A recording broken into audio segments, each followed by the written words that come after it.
Hello, this is MonteCristo, and today's hot take is brought to you by DJ Esports. You can earn up to 800k USDT in the free-to-enter DJ Esports World Prediction Series. Sign up with the link in the description. Now, today's hot take isn't much of a hot take at all. In fact, it's pretty cold, ice cold, in fact, right now, because we've been trying to have this take for the last 10 years, which is to change the League of Legends World Championship format. It is atrocious overall, especially compared to tournaments that take place both currently and historically in the world of esports. Why have we been denied by Riot some of the best League of Legends over the past 10 years? Because there's already a scarcity of international events, and there have been fewer and fewer as the years have gone on, because we don't get to see League of Legends at independently operated events like IEM, like we used to any longer. So we're pretty much just here sitting around waiting for SI and the MSI rather, in the World Championship, and this is a huge problem, especially when we talk about the history of League of Legends esports and actually knowing who is the best, second best, third best team in a given region overall, because we don't actually have double elimination in the playoffs to make those things clear. So let's start with the group stage. The group stage is a train wreck. Double round robin, best of ones are not a good way to decide who is the best team in any given group. Part of this is because the LPL and LCK literally never play best of ones. They spend their entire year playing best of threes. They realize that League of Legends as a game is best decided who is a winner in a best of three at minimum, because there are potentially draft issues that can sink an entire game. An early game mistake can cause a large snowball to occur. And we know this about League of Legends, that massive upsets can occur in best of ones. So these teams never play best of ones, and yet they are forced to do something that they aren't really at their best at in the most important tournament of the year. Now, you might say, well, these teams tend to get out of groups. Well, that's true, but that doesn't mean that right there is results-based analysis. It doesn't mean it's a robust format. Not only that, but literally no team in the world has to prepare for 3 different opponents in the same day in best of ones. Now, why this happens in the second round robin of the group stage in every single group is because they have to resolve tiebreakers the same day, because if they kept playing the same way as they did in the first round robin, which is all matches of every group spread out over a number of days, they would have to play all of the tiebreakers on the last day of competition, potentially leading to 8-10 hours of additional broadcast time if there are a lot of tiebreaker matches, which clearly is not feasible from a logistics perspective.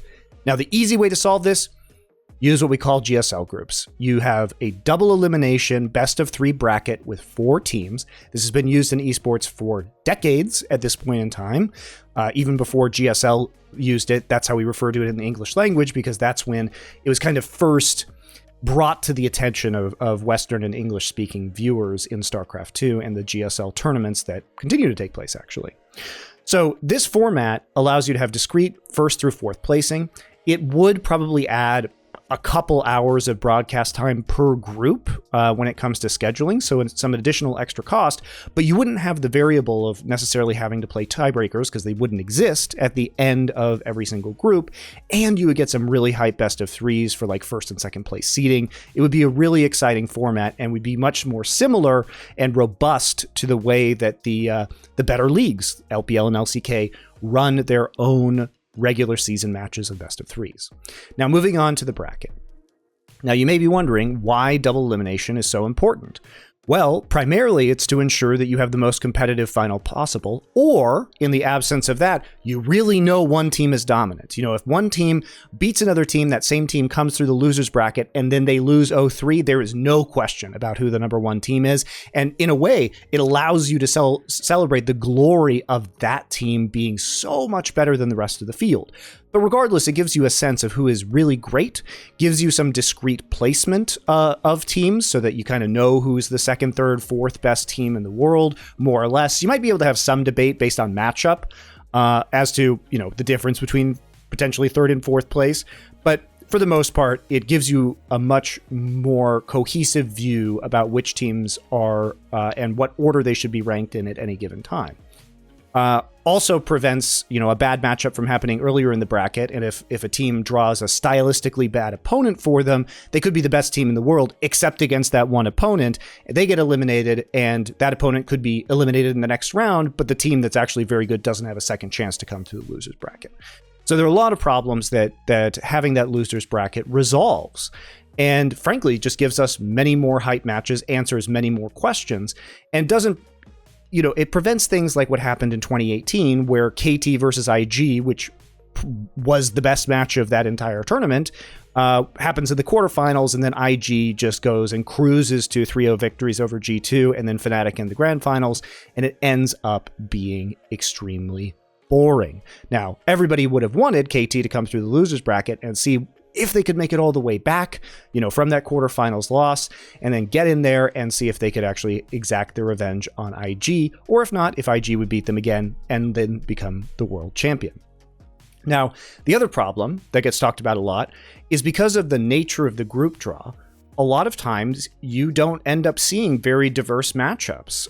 For example, last year at the 2020 League of Legends World Championship, we saw a lot of LPL versus LPL matches in the bracket stage. And we saw Suning take out JDG, and then the semifinals, we saw Suning take out Top Esports. So Suning got 2 LPL matches on their way to a loss to Damwon Kia in the grand finals. Now, this is fine, but the problem is that we want to see LPL teams play each other. We don't just want a rematch of the LPL playoffs or a gauntlet in the case of Korea, right?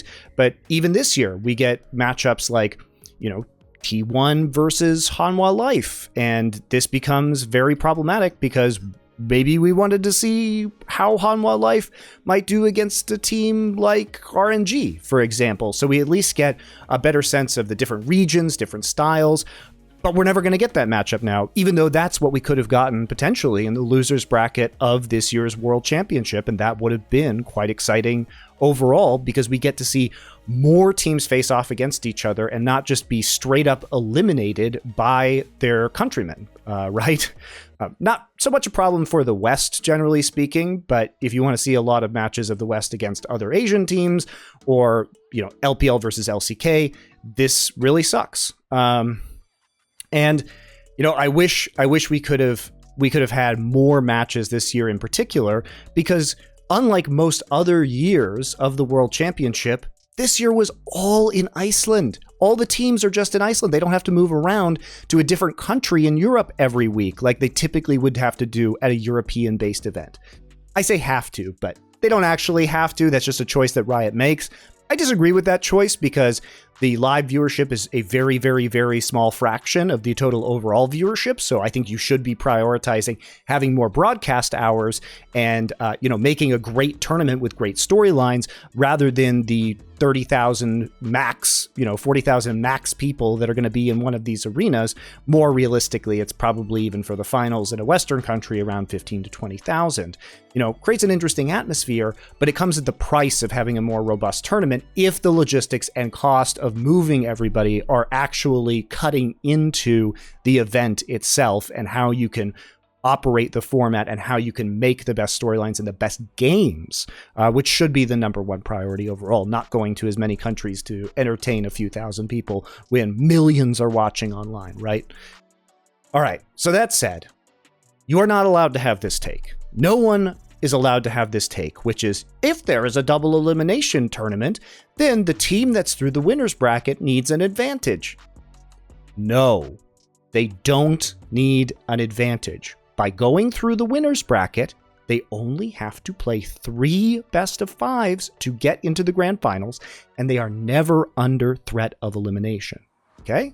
Now, if you get knocked into the losers bracket in the quarterfinals, you would have to play 5 best of 5s, 4 of which would be under threat of elimination. Okay?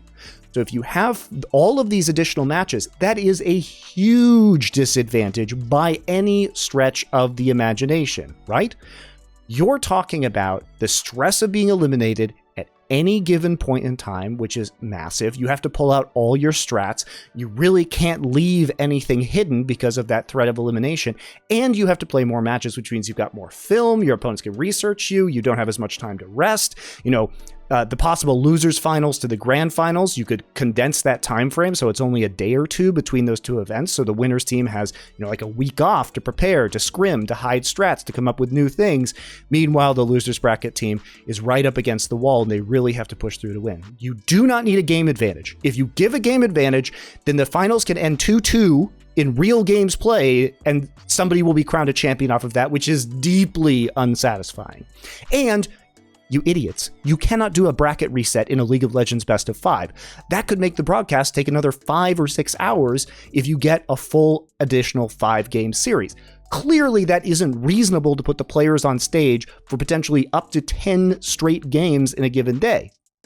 Now, maybe if you had the time and investment, you could, say, rent the venue, a stadium for a second best of 5 that you might not know it's going to occur or not. But with the current level of esports investment and the money that can be made off of these tournaments, that's kind of unviable. It's very expensive to maybe not have a stadium event that's going to happen a day or two after your alleged grand finals. So it's really not feasible.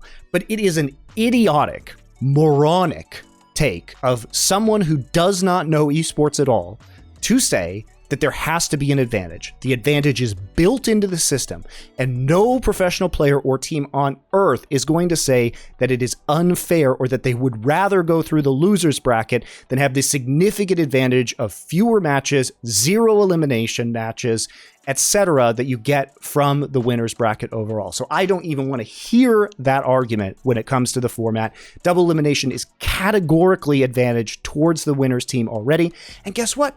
There's already a built-in advantage because you can give them side selection in game 1, right? Which turns out is a pretty big advantage in and of itself at the World Championship, as we've seen year to year. It can depend. Which is better, blue or red, right? Depends on the team's strategy. Sometimes the meta is in a place where blue or red is categorically better in a given year. So teams do have that advantage by being able to have the side selection first and playing, potentially two fewer best of 5s overall. Having that extra prep time is absolutely enormous. Riot needs to change this format. This cannot be allowed to go on any longer. Think of the very few international games we even get in League of Legends anymore, and realize that we are all being robbed of potentially some of the greatest best of 5s that we have ever seen. Think about how many we haven't seen over the years as a result of this format before we have all the teams are kicked back to their dull and dreary domestic leagues. You compare that to a circuit like Counter-Strike, which has very hype international tournaments all the time. It's night and day when it comes to storylines and excitement, and League fans are being robbed blind. Change the format of Worlds.